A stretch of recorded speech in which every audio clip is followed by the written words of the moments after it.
ಇಲ್ಲಿ ಪೆನ್ ಅದು ಕರೆಕ್ಟಾ? ಫಸ್ಟ್ ನಾ ಏನ್ ಹೇಳ್ತೀನಿ, ಐ ಹ್ಯಾವ್ ಅ ಪೆನ್. ನನ್ನ ಹತ್ರ ಒಂದು ಪೆನ್ ಐತಿ. ಏನ್ ಹೇಳಿದೆ ನಾನು? ಪೆನ್ ಐತಿ. ಸೆಕೆಂಡ್ ಏನು, ಆ ಪೆನ್ ಬಹಳ ಚಲೋ ಐತಿ. ಏನು? ಆ ಪೆನ್ ಬಹಳ ಚಲೋ ಐತಿ ಅಂದ್ರ ನಾನು ಫಸ್ಟ್ ಒಂದೇ ಒಂದು ಯಾವ್ದೋ ಒಂದು ಪೆನ್ ಬಗ್ಗೆ ಮಾತಾಡಕತ್ತೀನಿ. I have a pen. ಯಾಕಂದ್ರೆ 10 ಪೆನ್ ಅದ ತಿಳ್ಕೊ. ನನ್ನ ಎಷ್ಟು? ನಾ 10 ಒಳಗ ಒಂದ್ರ ಬಗ್ಗೆ ಮಾತ್ರ ಮಾತಾಡಕತ್ತೀನಿ. ಅದು ಯಾವ್ದಂತ ನಮಗೆ ಗೊತ್ತಿಲ್ಲ. ಹೇಳ್ತೀನಿ ಇದೇ ಪೆನ್ ಅನ್ನು ಹೇಳ್ತೀನಿ. ಕರೆಕ್ಟಾ?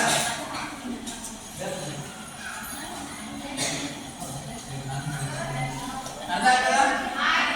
ಒಂದು ವಾಕ್ಯದಲ್ಲಿ ಒಂದೇ ವಸ್ತುವಿನ ಬಗ್ಗೆ 2 ಸತಿ ಮಾತಾಡುವಾಗ when we speak twice in a single sentence, if there are majority of 2 vowels, first whether it is a consonant or vowel, the second form is ಬೇರೆ ಕಲ್ಸಿದ್ರದು ಬಹಳ ಚಲೋ.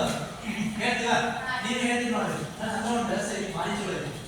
ನಿಮ್ಮ ಹತ್ರ 10 ಡ್ರೆಸ್ ಇರ್ತಾವಿಲ್ಲ, ಬಟ್ ನೀವು ಎದ್ರ ಬಗ್ಗೆ ಮಾತಾಡ್ತೀವಿ, ಒಂದ್ರ ಬಗ್ಗೆ ಮಾತಾಡ್ತೀವಿ. ಫಸ್ಟ್ ನನ್ನ ಹತ್ರ ಒಂದು ಡ್ರೆಸ್ ಐತಿ, ಈಗ ನೋಡಿಲ್ಲ, ಅದು ಭಾರಿ ಚಲೋ ಐತಿ.